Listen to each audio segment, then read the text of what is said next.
कुपित आंख में बस्ती। ऐसे बस्ती के बहुत सारे मटेरियल है, बहुत सारा उसके बारे में हम बता सकते हैं, लेकिन उसका कंपाइलेशन कैसा है, ये कंसेप्ट आपको देना है मुझे। ऑनलाइन लेक्चर से सबकी चीजें नहीं बता सकते, लेकिन कैसा हम कंपाइल कर सकते हैं। अभी ये तो वाग्भट का कंपाइलेशन, चरक का इसमें ऐड करेंगे, सुश्रुत का ऐड करेंगे, तो कितना मटेरियल आपके पास अवस्थाओं का मिल जाएगा, और पेशेंट सामने आएंगे अवस्था याद आएंगी, और उस तरीके से आप काम कर सकते हैं। रक्तमोक्षण एक उसमें सबसे बड़ा आदि चिकित्सा है। तो रक्तमोक्षण शाखागत दोषों की चिकित्सा है। दुष्ट रक्त अपगमनात सद्यो राग रुजा क्षमा, यानी ताबड़तोब इंस्टेंट रिजल्ट देने वाली लाइन ऑफ ट्रीटमेंट में रक्तमोक्षण है। उसमें ताबड़तोब राग और रुझान दोनों भी तुरंत हम कम कर सकते हैं, और इसलिए ओपीडी लेवल की सबसे बड़ा आश्रय है हमारे पास। पेशेंट आया साइटिका वाला, घुटने के पीछे से रक्तमोक्षण किया, इंद्रबस्ती मर्म के ऊपर नीचे 4 अंगुल, जैसे हम रक्तमोक्षण करते हैं सद्यो राग और रुजाक्षमा, दर्द कम हो जाता है, पेशेंट का कॉन्फिडेंस बढ़ जाता है, विश्वास बढ़ता है। फिर हमारे यहाँ वो स्नेह सेदन बस्ती के लिए तैयार हो जाता है। डायरेक्ट उसको बोल दिया कि अभी तू आरोग्यवर्धिनी या योगराज को गुड़ 4 4 गोली ले, या बृहत्वा चिंतामणि ले, और कुछ भी ले, कोई फायदा नहीं। पहले रक्तमोक्षण किया, दर्द कम किया, उसको क्या चाहिए अब भी, कि अब भी दर्द कम चाहिए।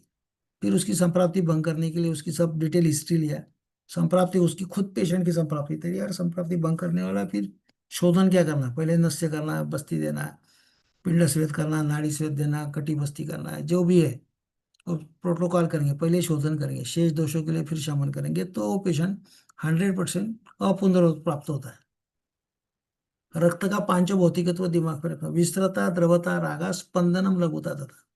तो ये स्पंदन जो वायु का गुण है, ये स्पंदन यानी हम जो नाड़ी देखते हैं वो स्पंदन है। इधर ये रक्त का गुण हम देखते हैं, नाड़ी देखते हैं, पेशेंट की नाड़ी, मलमूत्र, जीवा, आप जो देखते हो, तो ये स्पंदन गुण देखते हैं। इस स्पंदन गुण में यदि वात ने इस रक्त को दुष्ट किया तो वात दुष्ट रक्त की नाड़ी लगती है, पित्त दुष्ट रक्त की, कफ दुष्ट रक्त की।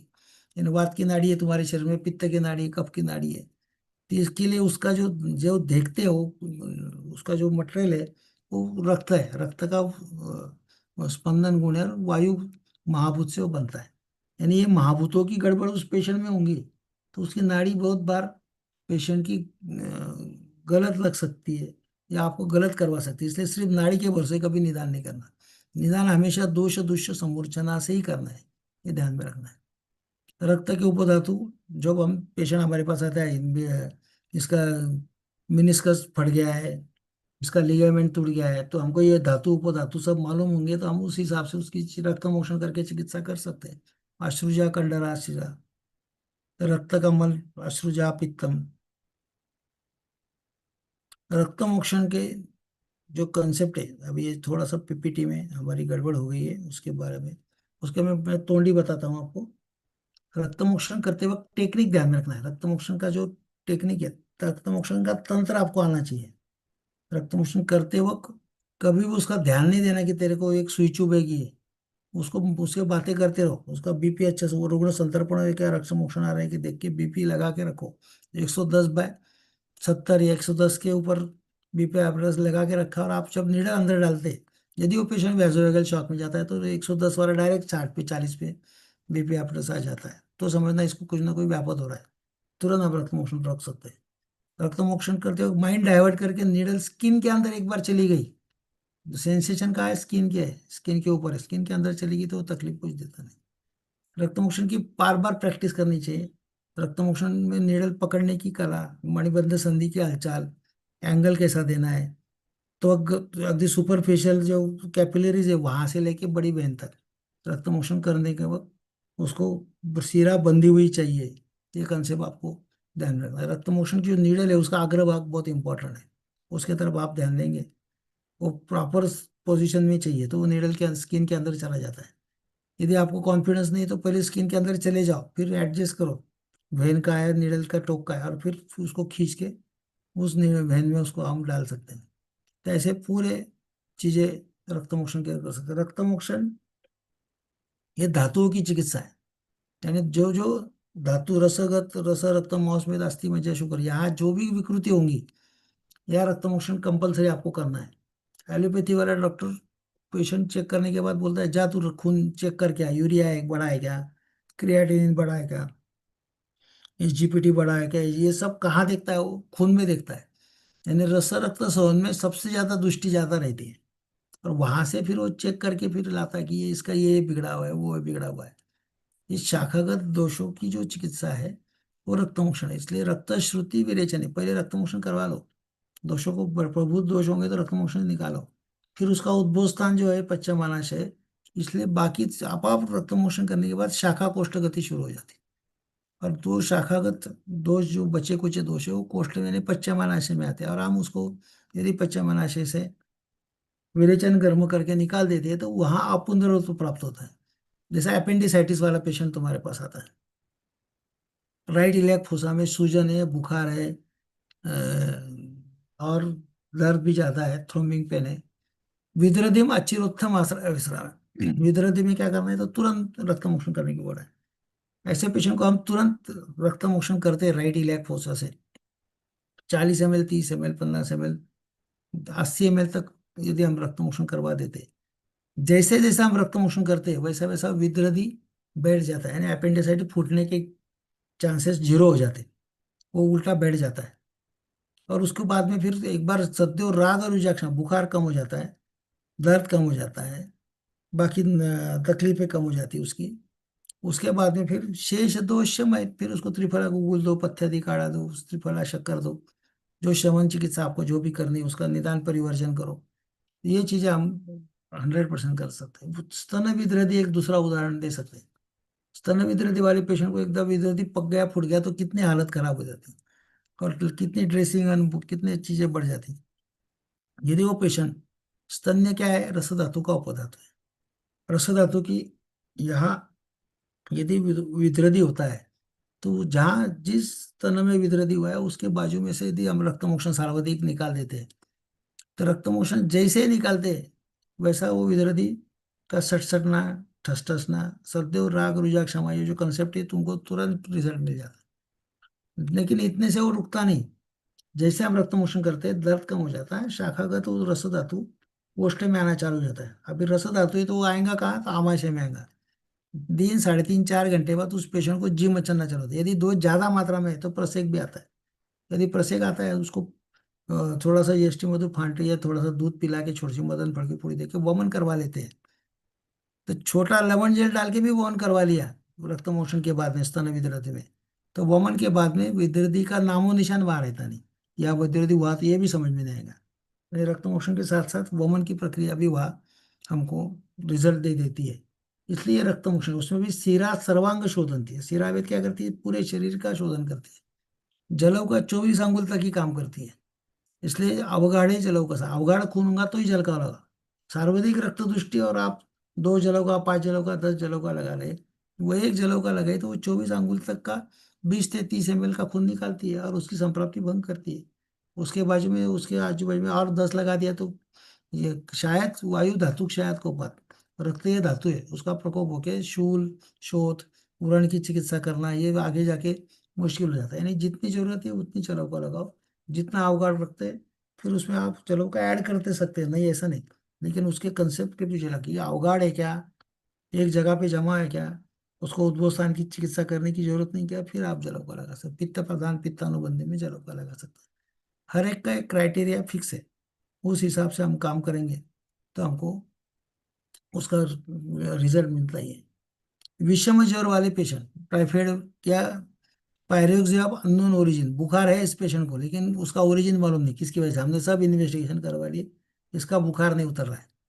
अब ये बुखार कैसा गया, ये विषम ज्वर यानी रस रस संतत सतत अन्य द्वितीय तृतीय चतुर्थक में चला गया। अब ये शाखागत अवस्था में जो ज्वर है, उस शाखागत अवस्था में ज्वर की प्रधान चिकित्सा कलिंग का पटोल से पत्रम कटोकरोहिणी, बाद में पहले रक्तमोक्षण, फिर विरेचन, और उसके बाद में कलिंग का पटोल से तो पेशेंट जल्दी अच्छा हो जाता है। विडाल टेस्ट बार बार पॉजिटिव आ रही है उस पेशेंट की, और हम उसको कलिंग का पटोल से दे रहे हैं तो पॉजिटिव ही रहेंगी। लेकिन उसको रक्तमोक्षण के साथ विरेचन करने के बाद फिर हम उसको दवाई देते हैं और फिर विडाल टेस्ट करते हैं तो विडाल टेस्ट 200% निगेटिव ही आती है। इतना कॉन्फिडेंस प्रैक्टिस में आपको मिलना चाहिए, इसलिए उसके तरफ आपको ध्यान देना है। खुजली वाले पेशेंट है, बहुत सारी शीत पित्त वाले पेशेंट आया है, या खुजली वाला कोई भी त्वचा विकार आ रहा है, उसमें कंडू ये लक्षण ज्यादा है, दाह ये लक्षण ज्यादा है। उस कंडू दाह कहाँ है, शाखा में, और शाखागत कंडू और दाह कम करने के लिए हम कोई दवाई देते हैं उसको, तो उस दवाई का असर बहुत कम पड़ता है। एलोपैथी वाली भी एंटी हिस्टामिनिक दवाई देते हैं तो भी उसका असर 1 दिन 2 दिन, तीसरे दिन वापस गोली का असर निकल जाता है। तो ऐसा जो कोष्ठ से शाखागत दोष आया, कंडू दाह लक्षण ज्यादा है या शीत पित्त है, वह तुरंत रक्तमोक्षण हम करवाते हैं। तो रक्तमोक्षण क्या करता है, तुरंत कंडू दाह शूल शोथ ये लक्षण कम कर देता है। और जैसे ही रक्तमोक्षण हम करते हैं वैसे वो पित्त शीत पित्त क्या करता है, कोष्ठ में आ जाता है। उसकी शाखा कोष्ठ गति से कोष्ठ में आ गया कि कोष्ठम वायु से निकला, वो खुद से निकल गया। यदि शीत पित्त है वातानुबंधी है तो बस्ती देंगे, उदर्द है पित्तानुबंधी तो विरेचन देंगे, कोठ है कफानुबंधी तो वोमन देंगे। और वोमन की उत्क्लेश अवस्था आएंगी, पश्चमनाशी की अवस्था आएंगी जब हम रक्त मोशन करते हैं। तो ये अवस्था आके फिर शीत पित्त वाले कितने पेशेंट है, बहुत टाइम लगता है उनको अच्छा करने में। तुम तेल लगाते बैठते हो, हरिद्रा खंड खिलाते हो, शीत पित्त प्रबंधन ये खाओ वो खाओ, महीनों महीने वो चलता है। उसके बजाय उसको रक्त मोशन करवाओ, आमाशय में आए तो वमन करो, पश्चिमाशय बच्चे कुछ दोषों को निकाल दो। यदि ये संप्राप्ति भंग उद्भव स्थान की करते हैं हम चिकित्सा तो फायदा ज्यादा होता है। रक्तमोक्षण यहाँ एंटी हिस्टामिनिक एक्शन कर रहा है और एंटी हिस्टामिनिक से उसको फायदा हमको ज्यादा मिलता है। हम रक्तमोक्षण करने के बाद ये चार्ट देते हैं, ये इन्वेस्टिगेशन प्रो फार्मा देते पेशेंट को, प्राकृत रक्त वातज पित्तज कफदुष्ट टिक मार्क करते हैं उसके हाथ में। जैसा पैथोलॉजिस्ट सीबीसी, ईएसआर या विडाल्ट का या बीएसएल फास्टिंग पीपी का रिपोर्ट देता है, वैसा ये रिपोर्ट हम पेशेंट को देते हैं कि ये तू लेके जा अगले टाइम आ। कफदुष्ट कफानुबंधी पित्तानुबंधी वातानुबंधी कोई भी दुष्टि होंगी, बाय लीच बाय वैन, किस तरीके से हमने उसको निकाला खून, वो सब हम वहाँ लिखते हैं। इसलिए ये रक्तमोक्षण के रक्त स्तंभक जो गुण है उसमें बहुत सारी चीजें हैं, उसमें आपको जाना नहीं है। सुश्रुत बोलता है कि जो व्यक्ति समय पे रक्तमोक्षण करते हैं उनमें त्वक दोष, ग्रंथि यानी कैंसर वाले ग्रंथि अर्बुद सब कैंसर वाले, शोणित रोग कभी भी नहीं होते। इसकी गारंटी भगवत सुश्रुत सूत्रस्थान 14 अध्याय 34वें श्लोक में आपको दे रहा है। त्वचा रोग, ग्रंथि, शोणित रोग कभी भी नहीं होंगे, इसकी गारंटी वो आपको दे रहा है। रक्तमोक्षण के लिए ये साहित्य आपके पास तैयारी चाहिए। रक्तमोक्षण करना है तो नीडल चाहिए, स्फटिका चाहिए, सूचेकर चाहिए, समुद्र फेन चाहिए, कॉटन चाहिए, लोदर चाहिए, स्पिरिट चाहिए, नीडल के अलग अलग प्रकार चाहिए, स्टिकिंग चाहिए, ये सब आप बना के रखेंगे तो काम होता है। श्रृंग है, ये जलौकाचर के प्रकार हैं, ये आलाबु है, ये घटी रक्तमोक्षण का एक प्रकार है घटी, वो आप बता सकते हैं। ये मन्या का एक्सटर्नल जुगुलर वेन से रक्तमोक्षण करना है, नाना जी का एक विशेषता थी। उर्दू चतुर्गत विकार में रक्तमोक्षण यदि मन्यागत करते हैं तो बहुत सारे न्यूरोलॉजिकल डिसऑर्डर वगैरह बहुत जबरदस्त रिजल्ट है। शिरोरोग, नेत्र रोग, कर्ण रोग, नासा रोग, इसमें मुख रोग, इस सब में मन्यागत रक्तमोक्षण का, मन्यागत रक्तमोक्षण एक्सटर्नल जुगुलर वेन से आप रक्तमोक्षण करते हैं, लेकिन वो उसके नीचे एक्सटर्नल जुगुलर आर्टरी भी रहती है, इसलिए एंगल अच्छी तरह डालना है और नीडल अच्छी तरह डालना है। उसका एक टेक्निक है, टेक्निक अभी वो वीडियो याद शुरू नहीं होंगे इसलिए हम बता नहीं सकते। ये सार्वजनिक कुछ नहीं आता, यहाँ से रक्तमोक्षण कंपलसरी आपको करना है। ये फायदा होता है रक्तमोक्षण का, पहले क्या बाद में। मणिबंध संधि में से रक्तमोक्षण, यहाँ वेन कंपलसरी रहती है, एनेस्थेटिक वेन बोलते हैं इसको। यहाँ से रक्तमोक्षण कहीं भी आप कुछ नहीं मिला तो यहाँ से रक्तमोक्षण तो आप कंपलसरी कर ही सकते हैं।